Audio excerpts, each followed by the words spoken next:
evening. Welcome to the Laughing Monkey Music Show. We have a special show tonight. We have Cornmo. I'm a big fan of you for a while now, and as I was saying earlier, I've been falling deeper into the world with you. Welcome to the Oh, show, man. thanks for having me. Well, you're very welcome. I came across you as Disco Mountain Man, which is a hilarious name in tragedy, Oh, yes, and then I yes. and from there I learned. Actually, I had Mo on during COVID, and we talked, and it got me excited. And I was talking about everybody has different projects in the band and stuff, trying to understand the how tragedy got together and became so big. And tragedy is basically an all metal version of Bee Gees and Beyond, but it's all cool, fun disco stuff, but it's hilariously done. Characters, comedy, acting. I just saw them a few weeks ago. If you look at my channel, there's actually some live footage of the show. They're fantastic. It's a fun night. Um, but from there, you have so much other stuff you've done. Solo touring, Tiny Tim, like you've done so much stuff in your life. Oh, Like yeah, I don't even know yeah. where to even start. Eclectically, like where do you put yourself like musically in the genre? Because I'm like listening to you, like how do you, especially now things are a little more open, but like earlier on, there wasn't a lot of open-minded people that kind of got what you were doing. I'm assuming, right? No, no, Because you there are, wasn't. I mean, you're a fantastic singer, but you also have a great twisted sense of humor. I mean, on your website, I'll put the link to it. I mean, you've got stories and you do videos and you do a lot of different stuff, Yeah. but you're not general humor. No, no, not at all. Not at all.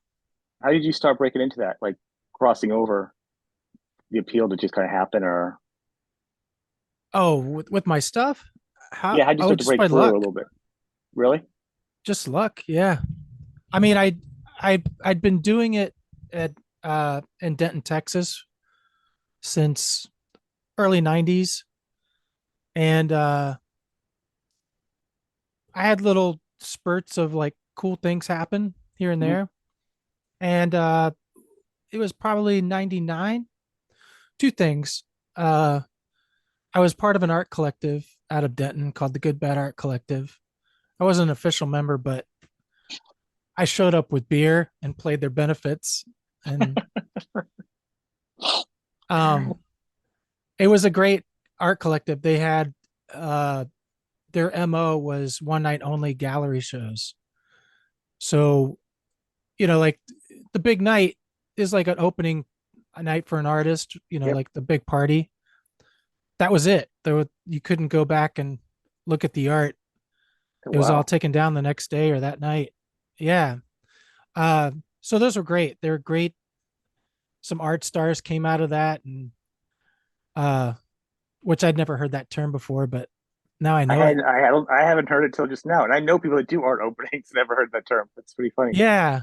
Oh, well, I think I heard it because a friend of mine had one of the members had a show at at Scope, which Hmm. is in Midtown Manhattan, and he came out smiling and said, "I'm an art star now." That's And Russ awesome. was like, "Oh, I know exactly what that means," without looking it up. And yes, you are, and I'm very proud of you. That's pretty awesome. Yeah. And then the other thing was around 99, I was I was playing a weekly at this club in Dallas. It was like a compound, like there was a small room, a big room, Hmm. another room, called it wasn't my moniker, but it was called Children of the Cornmo Night. And I would book different acts. And it was always Wednesday around 11 or midnight. So there was always like maybe two people there, sometimes five on a good night. Anyways, it was fun. And it was fun to like, anyways, uh, there was a circus that came through, and the booker said, I think you should open for this sideshow circus. So I did. And um their muse they had a composer who was going to quit, and he pulled me inside and said, I'm going to quit, you should take my job. And so I did. And that's how I started touring all over the US. I want to ask a little question first. Is that where Cornrow came from around that time period? Your nickname or your moniker? That And came Oh, go. the Sorry. circus, and a little bit more about the circus because like what kind of circus was it like back then? Because I don't even look curious. Like circuses don't really travel around as much anymore. So Well, as far as the my nickname, yeah, this was probably 90 1990 92. There was a friend of mine. Uh, he was my roommate in college, and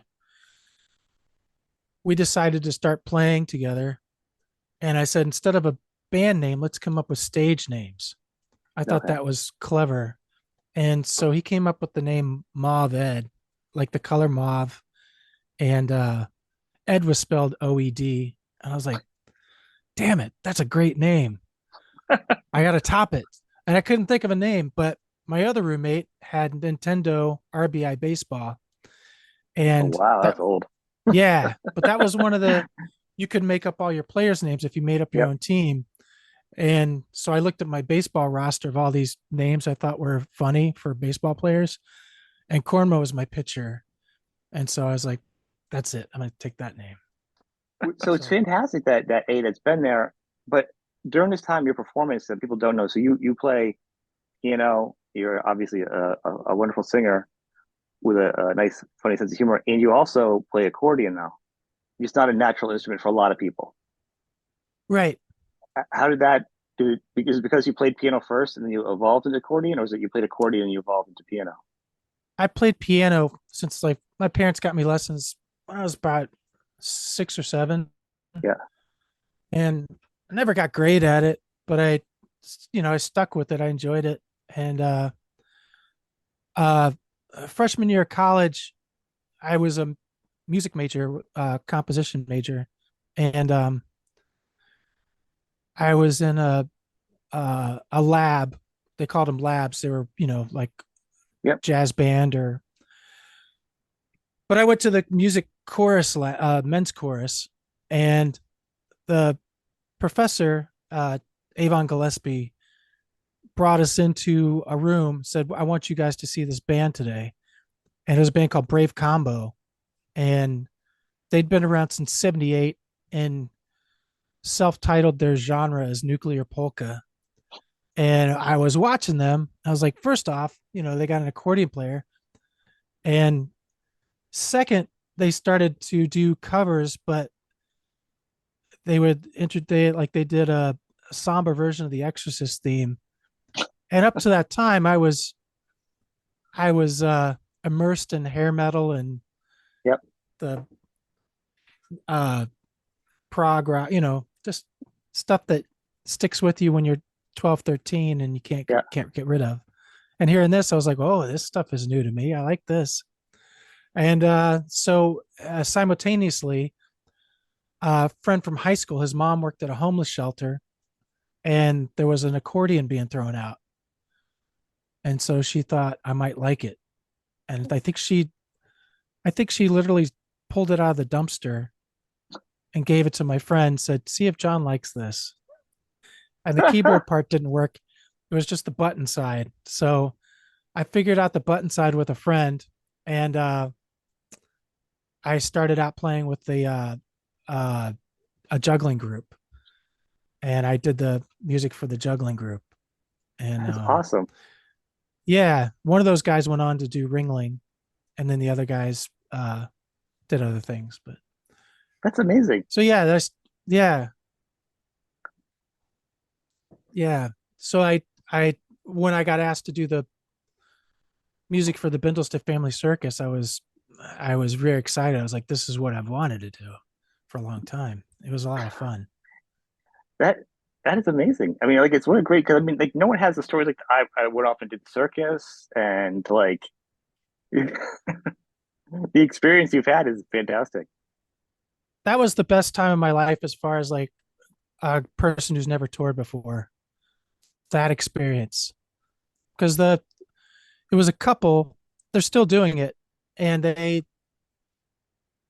just, well, first of all, they were great performers, and they were so fun to watch every night. And they were good at calling talent that was very raw uh, and they knew where to go for edutainment. I guess that's the word. Yeah, We went to Ward Hall's. He's the father of Sideshow. We went to his house for a weekend. Stayed there, and that was eye opening. It was really. just so amazing to be at this man's house, and he had a sort of orbit of old Sideshow performers either living there or coming over, and Oh, it was really cool. And we went to Dixie Evans's museum, met her. She was a burlesque performer in the 50s and 60s, I believe. And back then, uh, some burlesque performers would take on the persona of someone famous.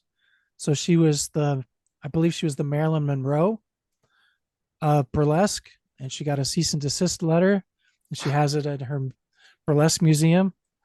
And I think she was probably about 80 something at the time. And it was just, yeah, it was another moment where I was like, I picked the right thing to do right now. you've got a lot of stories in you for books, not just one book. You have a couple books in you. Oh, yeah. Yeah. As I'm listening to Bob Odenkirk's book right now, and it's great. I heard it's And really one of good. the things is it's great. And he was like, why am I writing this now?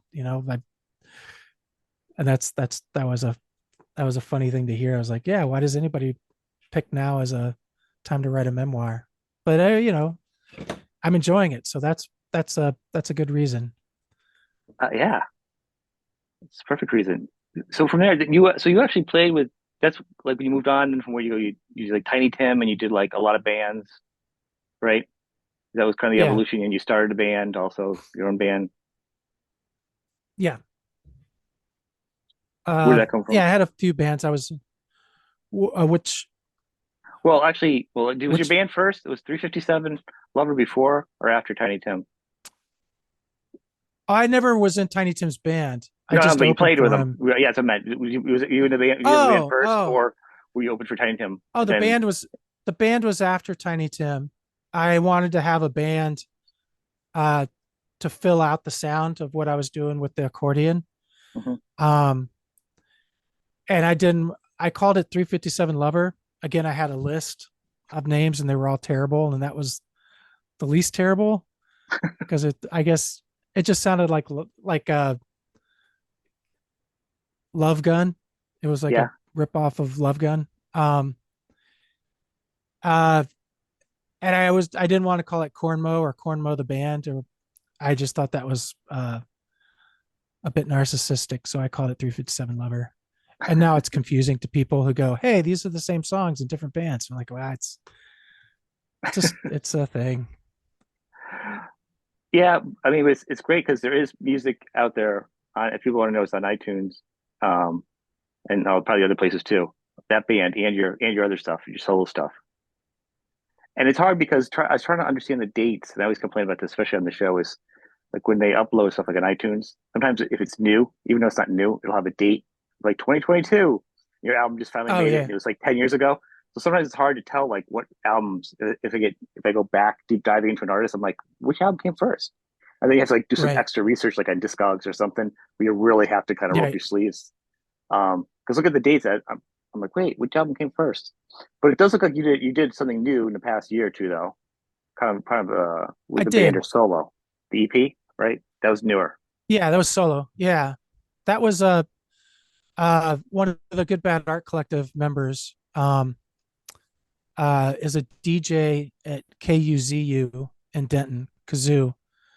Um, and he has a show called Woods, where it's like audio found footage, Hmm. kind of. Uh, it starts off with crickets, and then blossoms into maybe a preacher, and then moves on to a marching band. Then it's just a it's really beautiful to listen to. And he wanted to do one on the Leatherman, who was a figure in the 19th century. Um, and there's there's a lot of legends about him, but basically back then they called people like him tramps. He would wander in the Mhm.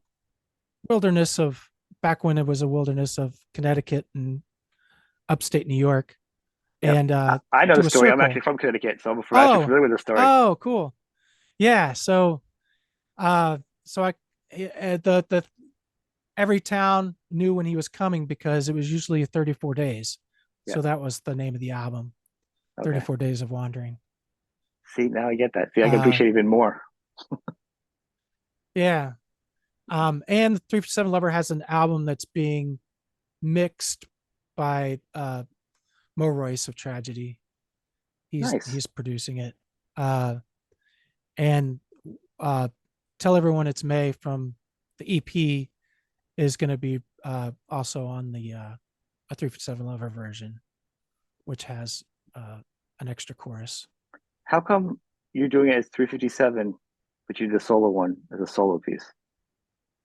Just to keep it going, or Well, I did the solo piece for the Woods episode, Mhm. um, and I liked the way it sounded. But then when I started playing it, I thought this needs a chorus, and it needs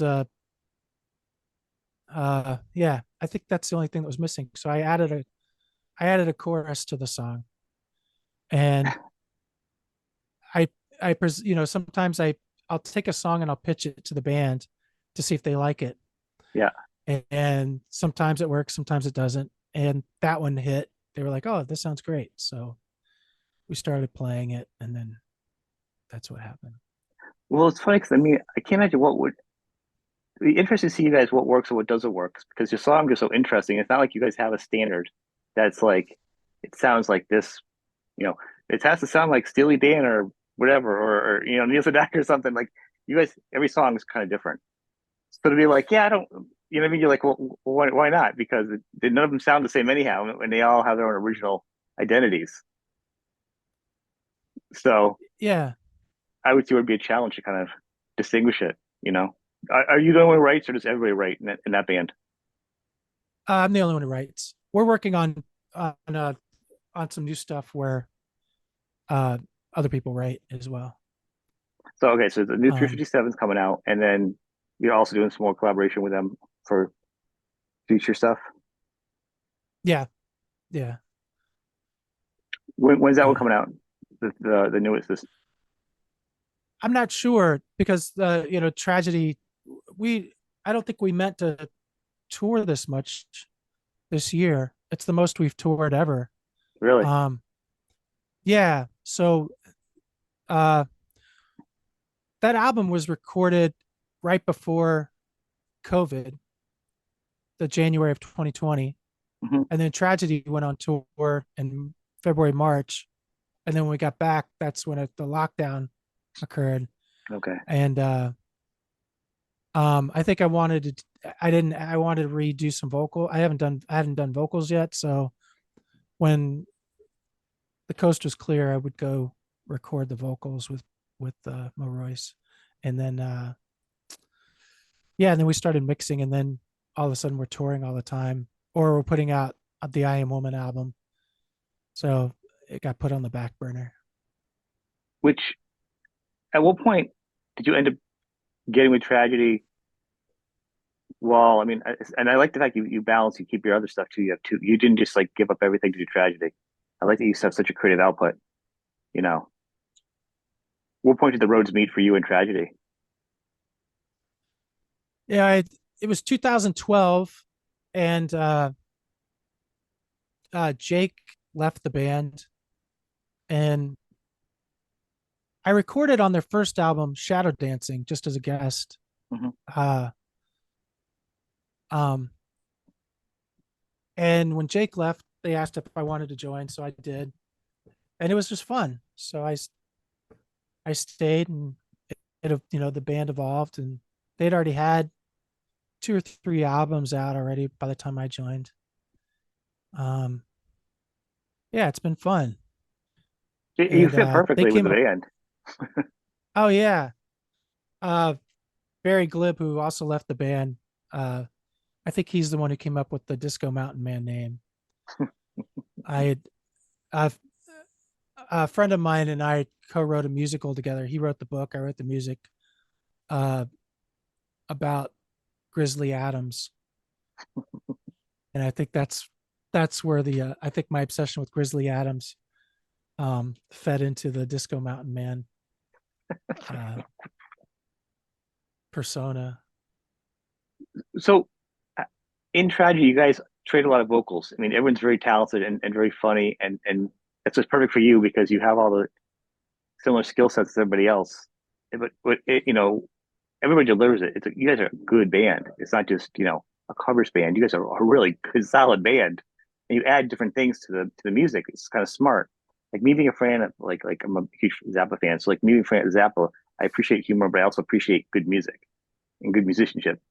So to get into you guys was like a no brainer, which led me into other stuff too. Um, but how do you guys decide who's doing what parts? Is it just kind of like you get an idea of who's doing it? You guys kind of flesh it out, like singing and stuff, because you guys all sing. Uh, we sort of come up with we pitch ideas, Mhm. uh, and then it gets fleshed out. The only sometimes Pete, I mean Mo Royce, uh, Yeah. sometimes Mo Royce will have a song idea and he'll go, uh, John, you should do this. Yeah. And I'll like, oh yeah, sure. Or we'll do it together. Like we did uh All I Want to Do, the Sheryl Crow. Yeah. Um, but other times I'll pitch stuff and they'll go, nah. Like I pitched a Lil Nas X song. Oh, I did like a yeah. metal, I recorded a little metal version of it. It's Yeah. beautiful. And they're like, nah, we're not into this. And I'm like, oh well, I don't think that's my the own audience personal. might be a little harder for people, probably the popularity of it, maybe, or to catch the joke, maybe. Right. And also it was one of his like, nah, there's no such thing as a B-side anymore, but I guess it just wasn't Right. a more popular one of his, but it's one of my favorites. Anyways, that's how that works. And then, like like I sometimes I want to do a song, but it's not popular enough. Like, it's or it just doesn't hit or whatever. Mhm. It's just everybody. Usually it's Mo Royce who's sort of he's good at fielding and seeing how to work in a metal version and He does like uh he's some more of of the musical director. yeah, he's the musical director. Yeah, sometimes I get one in under the radar, like, Here You Come Again. Yeah. I'm like, no, but listen, we can make it like Poison, which is what we did with the last we did 9 to 5 with Unskinny Bop. And this one's just a nod to Poison, not any I think that's my favorite thing. I'll specific hear song. something and you guys will sneak a riff in. I'm like, was that just Black Sabbath? Like, I'm like, I had to go back and listen to it again. I'm like, I love that. You Oh like yeah. just sneaking things in, you know, and they're all good songs. They're fun songs that everyone always sings, and they're like, I'm not that too cool for that. But these are all songs that people love, you know. Oh yeah. That's the great thing when we play is pretty much we're guaranteed everybody's going to know our songs I think that's because good. I think someone that's the else wrote important them. part, right? Well, exactly. But you guys do something different to them, I think. And I really I see the sky's the limit for you guys. If you guys are touring a lot now, I can see you guys just getting bigger and bigger. I don't see it slowing down. You know, just the tip of the iceberg for you guys, really. Yeah. I think Yeah. now as you're touring more too afterwards, is there a balance though? Is it just like is tragedy is your main gig and then you do the other stuff on the side because tragedy obviously is the best, pays the best, and it's the main gig, and then from there you just do your stuff on the side type of deal. Any Pretty much right now. Yeah. Yeah. I hope to do some touring. I gotta see like if the calendar clears up a little bit to do some solo touring. Um I booked a couple of tours with 357 Lover. but those guy, a couple of guys, just they one's got a kid and the other one's got his own business, and so we just keep that local and make recordings, Well, which is that's a fine. It's challenge. fine. But that's a challenge if you're not Yeah, almost a full-time musician who can tour and have gaps in your schedule. It's just hard if you're a musician yeah, and you don't have gaps because you're still gotta do studio work. You have to do other things to keep the money coming in.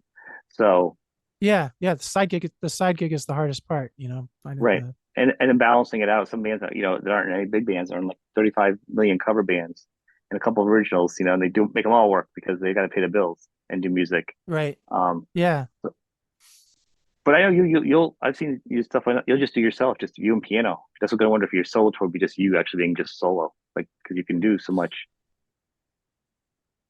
Would you do that? Just yeah. you I and a will. piano? I'm looking at doing like some house shows because that seems to be the most. I like the most. The one thing I really enjoyed from doing the streaming shows Hmm. is how intimate those shows could be, because I'm by myself in this, usually in this room, and people comment, and so you can just interact, which is kind of, it's more relaxed than Hmm. being Johnny Showtime, you know. Which you do And very well, though. yeah, so I oh, thanks, and I have to be careful because tragedy is so it's so much fun Hmm. that I sort of neglect to write songs. Um, and I have to be careful that I don't waste time when I'm home, and try to be try to be prolific. It's just good for my soul to write. Well, it's perfect. I mean, it really is a perfect gig because I mean, nothing you do is really going to compete against tragedy, Right. you Yeah. know. And even if you do funnier stuff, it makes sense. It's the same audience, So if Right. it works together. I do think when you do get in a stage persona, like it almost like you become a not a different person, but there is a point you had a look in your eyes where you were just so like laser focused in the show. I was surprised to see Oh how yeah. like you had this like look in your face. It was amazing. Like Oh, thanks. you were Disco Mountain Man, like because you came down in the audience and you sang with somebody and you're like a few feet from me. And you had a look in your face. I'm like, wow, he's so focused. It was so intense. I was like, wow, I don't think I've ever seen that. And it was kind of cool because you went back to it, but you were like, it was your jam. It was like you were like totally into like a character, which Right. Yeah. Yeah. is important for the show, of course. Um, Yeah. what happened to Lance? By the way, a side note here, because he wasn't at the last couple. Is he still there or gone? He has a full-time job as a general manager of a venue in Brooklyn. Okay. So he gets out when he can. And it's it's like Andrew, our merch guy slash tour manager, Hmm. he came out in the Lance suit Yeah. sometimes, and we've had I can't count. We've had a lot of fake Lances in the past. And Well, well, it's pretty I'm funny the sorry. little gig there. The gig. I was saying stuff funny. The gig is pretty funny, and that was one of the things that Mo would be bust on Lance. I'd ask about him, and I forgot he just would totally take dare and dig into him and tear into him. It was pretty funny. He was pretty relentless about that character of Lance. But it's a great character. You doing the ad with Yeah. this was it the going on tour, was it the spaghetti thing? I mean, there's some Oh yeah, funny yeah, stuff. yeah. You know, Yeah. he is good comedy fodder for you guys. Like to do that. I would love to see him do a clown masterclass, knowing that he's never had any kind of uh training, Yeah. clown training ever. He just started doing it and created this character, and he's really into it and he loves it. It's really, and I've never I it's weird because some of my friends are like, dude, I want to be Lance again. They love doing it. There's something Lance about is it. like bigger than the character. It's like Kiss, right? Like Lance will go on without the hands, you know, Oh yeah, yeah, and he can do everything, yeah. It's mini like a Lance. Yeah. Like mini Kiss. I'm sorry, what you say oh yeah. about him? Can you Oh not? no, It's I was gonna make a comparison to the mall Santa Clauses. and then it wasn't a very strong one comparison analogy. So I Well, you like it. could. I Yeah. mean, he could be that drunken stepdad that no one talks about. I mean, a lot of, similar things. I mean, Mo wouldn't have held back. I'm sure you get some good witty things. I think it's the funny thing. I walked away with the interview. I said something to him. He called you guys the whoopee cushions of rock. I think he said. I was like, oh, the tragedy was the whoopee That's cushions me. of rock. That was a good one. I was like, Yeah, it makes a fart sound, but it doesn't yeah, stink. yeah, Yeah. that's awesome. So on your website, which I love a good active website. You've got a lot of good stuff on it. You have some writing, some funny stories on there. It looks like you haven't done Mhm. anything recently updated, posted, but it's pretty funny. Pretty abstract, pretty funny Oh, stuff. Is that something you're thanks. gonna keep doing? Do you still write stuff, or are you just? I mean, websites are hard to I keep up with still when you're busy. You know. it's weird. I brought my notebook on the Europe tour, hoping to write on the bus, Mhm. but the bus is just constantly in your eyes, can't fixate on even when you read. Yeah. It was impossible to write. So I anytime we stopped at like a rest stop, I would sometimes write at the rest stop or um I have like everybody else, I've got a Patreon and that's where I put a lot of my writing on. Okay. And I just made a a new video. I'll probably, I test the waters with the Patreon folks because they're really nice and see if they, what they think, and then I'll after a couple weeks I'll release it to the wild. But I did one on uh do you know Conrad Bain? Yeah, it was He was the different dad and strokes, different strokes. yeah. Did you know that he has or had a twin brother?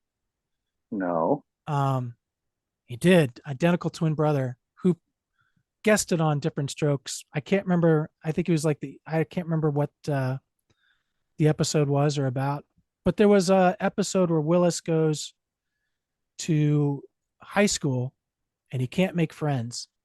I don't know why. There's certain episodes of TV shows that just stick with me, and I can't remember anything else. But his dad sat him down and said, "You know what you should do tomorrow is ask them about themselves. Hey, how was your summer? Did you watch television last night? What's your favorite television show?"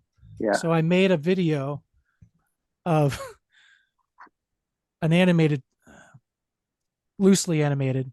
It's a loose term, animated video of Conrad Bain meeting his brother, whose name is Boner, meeting his brother at the mall at the food court. And so yeah, and I put that in there. What's your favorite TV show? That's funny. So I mean, you're really good with the meta jokes. Actually, it's still. I'm just thinking with the kind of band. Like, what else would they do? Like, they could do like the evil version. They could do like always evil one, the goatee on you, and also that's the evil character view back in the day, like the evil Spock and the well, evil anybody really back then. Oh yeah. But that's really funny. So that's up on your Patreon. So yeah, I'll put your Patreon link also up underneath your website link too, so people can check that out. Oh, thanks. Well, let's talk a little about your Um. Patreon link though. If people are involved in it, Oh, how okay. consistent are you? Because I know we'll jump into this stuff in a minute, but I mean, like, are you? What can they expect? Is like a couple times a month, once a month, you do like a dump of some stuff. Some people are on it a lot. Like, what's your? I I try to do stuff often, but I think I'm trying to find a nice balance. Yeah. I do the online. I think the favorite thing of people is the online show. Mhm. So I still do those. Uh um I'll do the tour diaries. I'll post tour diaries. Uh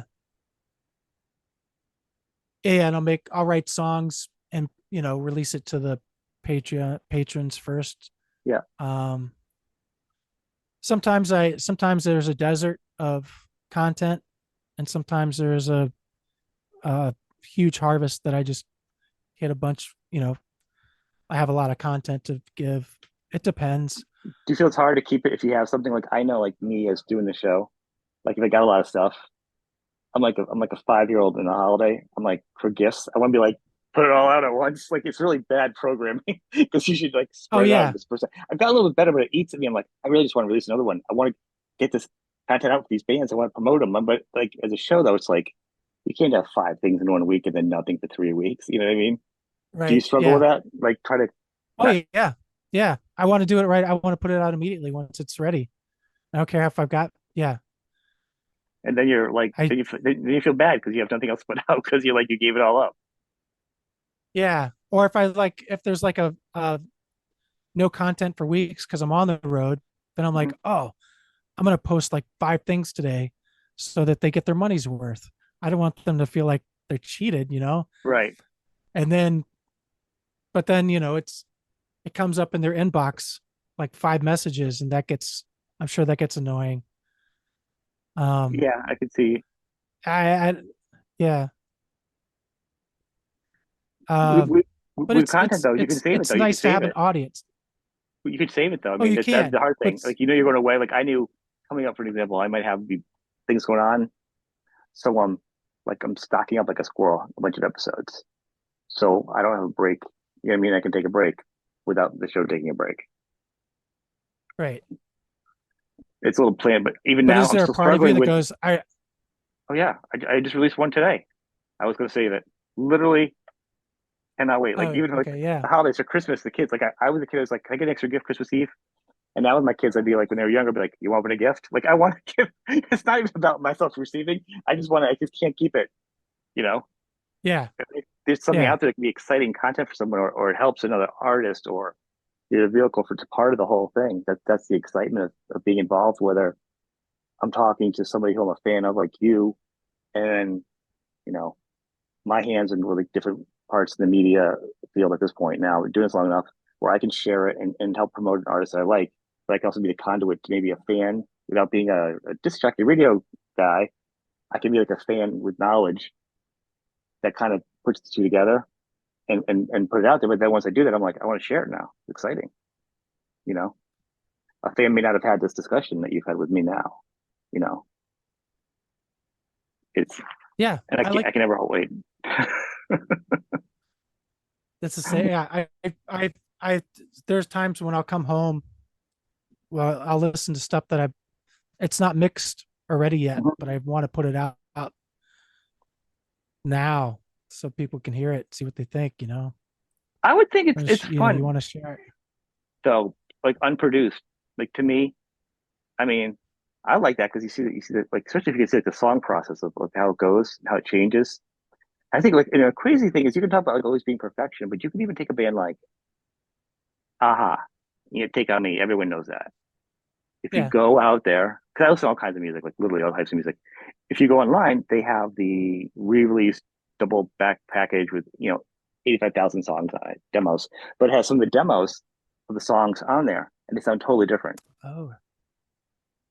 So you've heard Take On Me about a billion times, and you'll hum it again whenever you hear it. But if you go back and listen to that demo, it sounds totally different, like the way he sings and Oh. everything.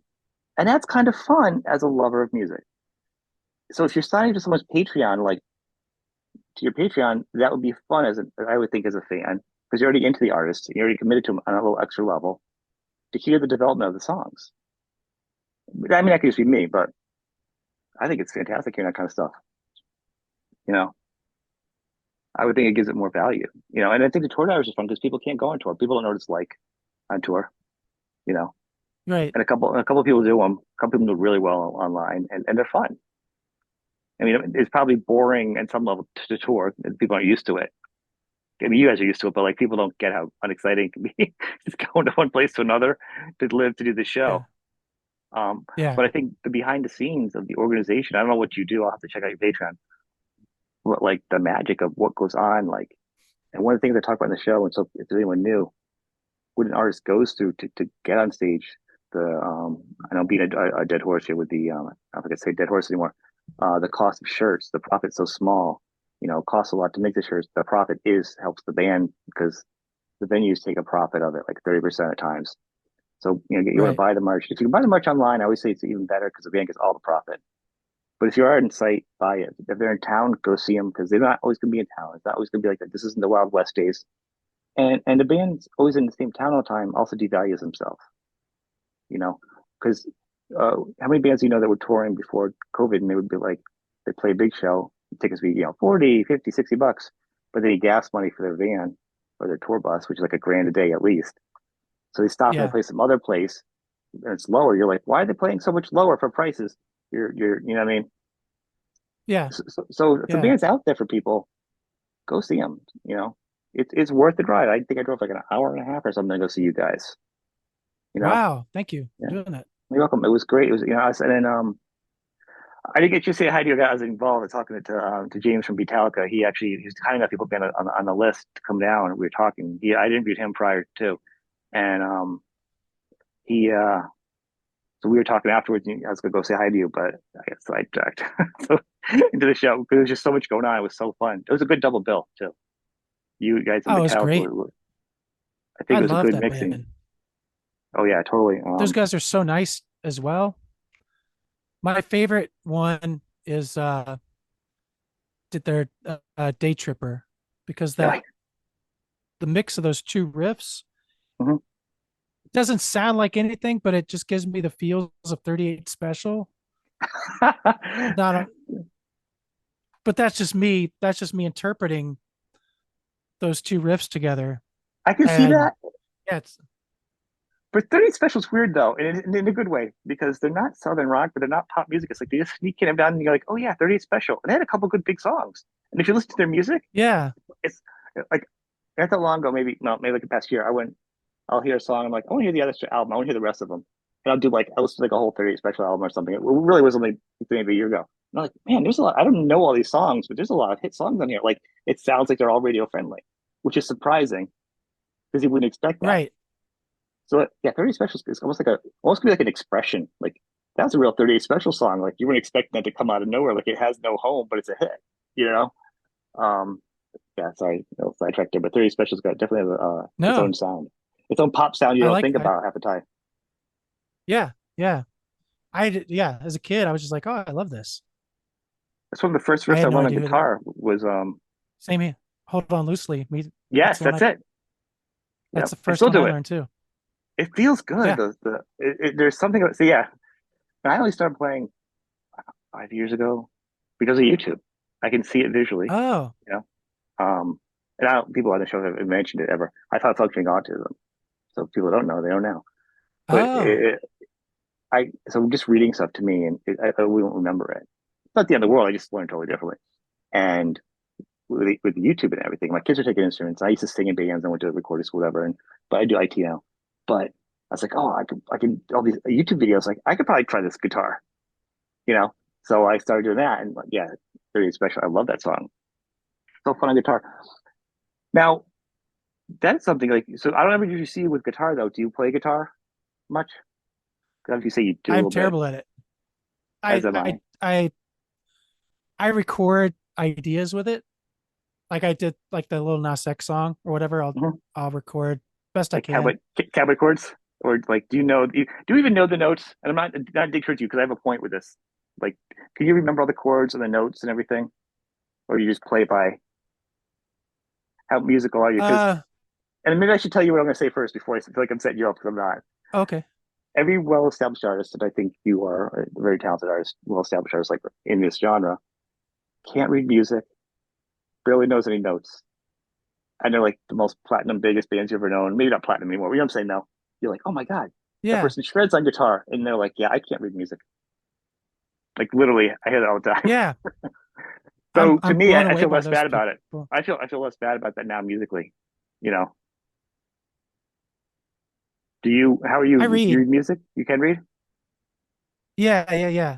Yeah, I I studied classical for a little bit, and I mean I dropped out. I dropped out of the music school. I was I it was I met other dropouts, and it's sort of the same thing. It's just how much do you have to practice to be decent? Yeah, I just couldn't get there. It's but I learned some things. Uh I learned some piano things I didn't know before. I'm glad I went. I'm gled I went. I think But if as you far do as it, being guitar, yeah, it's good to learn when you're young. I oh, go think is ahead, what sir. helps out. I think that's the time to do it Yeah. when you're younger because when you start getting older, you're like I don't know. You don't have it in you as much. But yeah, so guitar. I'm sorry. Oh, guitar is it's always something I've always wanted to get better at.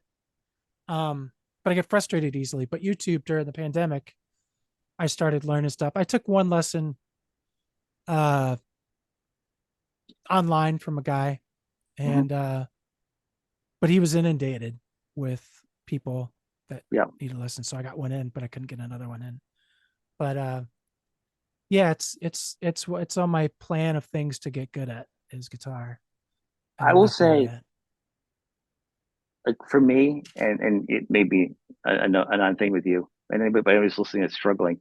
I've tried a couple different lessons out there and stuff because I hate being committed to whatever. But I will say there's one guy, and the guitarist Tim Pierce. He actually has a course that people can sign up or whatever or not, whatever. And he has a lot of videos actually online on YouTube for free too, so people have the money to Oh, pay. So I did the course. I feel bad because I didn't get to do as much as I want because there's a lot going on in my life, and I have a hard time sitting down focusing and just learning that without being doing something else noodly or something. But I do have to say, for me and my focus, it was probably one of the best broken down, you know, go at your own speed classes, and lessons oh, modules. nice. So it's Tim Pierce, he's the guy who played on like Goo Goo Dolls, Iris, Don't Dream It's Over by Crowded House. He's played on like almost every good song You've heard, what I mean? You're like, he's played on it. So he's well established, a decent. I wouldn't say decently known because he should be bigger considering all the songs he's played on. But industry wise, with his peers, he's well known. So that's just Oh, that there. So cool. Tim Pierce, if you ever want to check out his stuff for learning Yeah. guitar, he's a good guitar player. But to that point though, with songwriting, do you think has it ever changed? Like, have you started doing more songwriting with the guitar that you've gotten better? It says YouTube. Have you started to like mix it up? Not really. I mean, I was writing on guitar before, and then I would just kind of go to the guitar player and go, "Here's what I'm doing."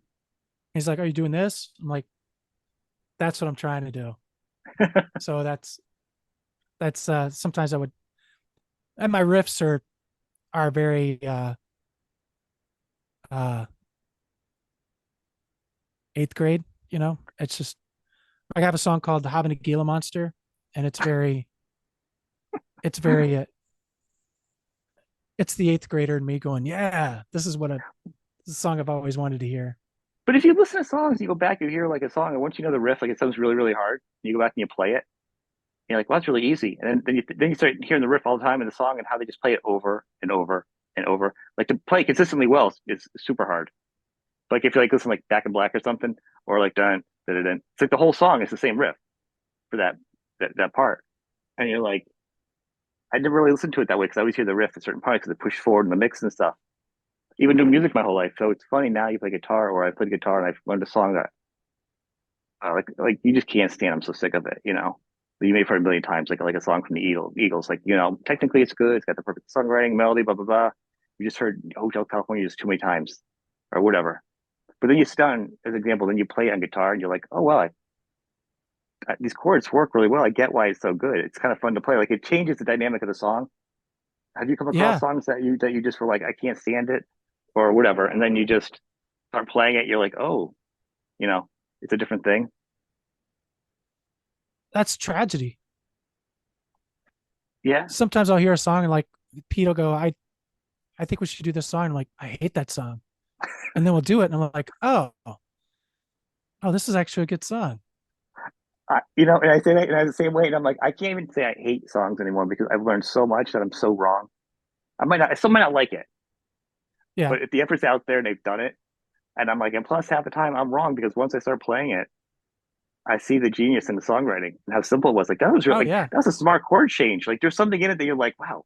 Or I didn't think it was gonna. I didn't think like Zeppelin's good. Like they have a lot of riffs that I didn't think would sound the way you move your hands. Some bands have those songs where you're like, that's not what I thought your hand was gonna be doing. But that sound, or the Beatles do that, with their chordings and the voicings that they Oh, do. right. Yeah. And they weren't really trained either. At the end, they learned by just playing. I don't think Paul McCartney can read any music still to this day. Oh, really? I didn't know that. Yeah, pretty sure. I mean, the Yeah. arts are there's certain it's great when you can wake up part of your brain that wasn't there previously. Like I do that with, when when I draw, and I don't do that enough. But when I do, there's a part of my brain that I can feel a little, literally feel a tingle like, wow, I feel something waking up. It's nice. And it's that way. The other day, I saw a guy on the street wearing a shirt that I thought was from my elementary school. So I stopped and was like, hey, is that from there? And he's like, no, but I get that a lot. And there was something in my head that it just felt like something was firing that hadn't fired in a while, like talking to a stranger, because I really haven't done that since pre 2020. It was, I get really excited when those kinds of things happen, and drawing and playing war pigs and hearing things you haven't heard before. Those kinds of things are pretty neat. Yeah, I can get inspired hearing something, but not get inspired to that music. Just hearing it will inspire me to do something different. You know, Oh yeah, yeah. like I'll listen to something like an artist, so I'm like, oh wow, I get a totally different idea, something totally different. But I don't like, and I always happens. I'm like, I don't know why I'm never inspired enough to do that music. But it feels like it's just copying something, and that sounds so feels so boring to me. It feels like, and that's the thing as a songwriter, like when I used to try writing songs, I'm like, oh, it sounds so much like somebody else. I can't do this. Like I just feel like everything was kind of coming out as somebody else. That's got to be hard as an artist to not, to be original, show your influences, but not do it. Like I can't compare you to anybody. That's what's fun about your music, you know, because your stories are so abstract. Like your story about right now, I'm talking about seeing the guy with a shirt. That could be one of your short stories, and you just end it as he goes, "Yeah, I hear that a lot." Boom, curtain close, end credits. That's the short story. You know what I'm saying? Because that really feels like one of your stories. Um, but I want to thank you for taking some time today. It's Oh, been thanks pretty for having awesome. me on. That was a lot of fun. Well, Thank you for having me. Appreciate it. because I'm a big fan, and I like to follow you on Instagram and stuff. Maybe next year when you get the album out, when it comes out, we'll come back and we'll talk about do a deep dive and tear apart the songs because I'd like to get geeky again and talk to you. It's a lot of fun. Cool. So All right. very That cool. sounds great. Thank you, man. Thanks for being on the show. Thanks for having me.